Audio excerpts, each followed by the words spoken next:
Hi, it's Sunday. I'm so glad you tuned in, and I want to make sure I say Happy Mother's Day to all the mothers there. No one would do well without you mothers. We're so thankful for each one of you and praying you have a great day and are being honored today. You know, last week we finished up a wonderful verse, Philippians 4:6.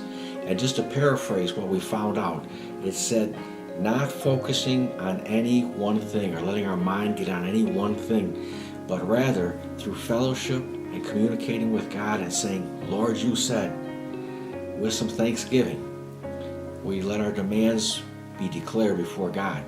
So important we learn that authority we have as believers and our role in fulfilling God's plan and purpose for our lives.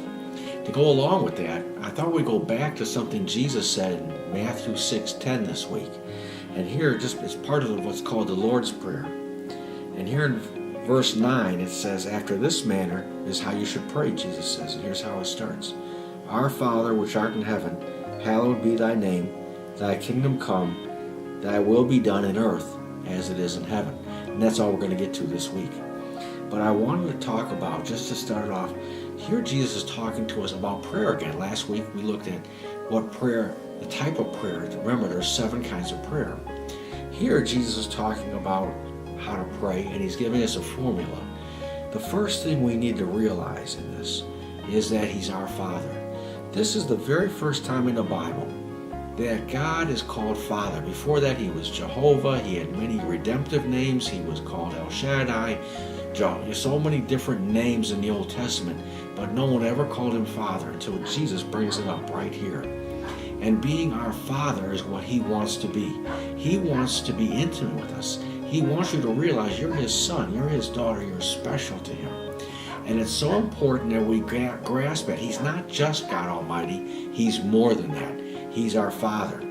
And not only is he our Father, he is a good Father in heaven. Remember, we looked before, James 1:17 says, every good and perfect gift comes down from the Father of lights. He's our Father, but he's a good Father.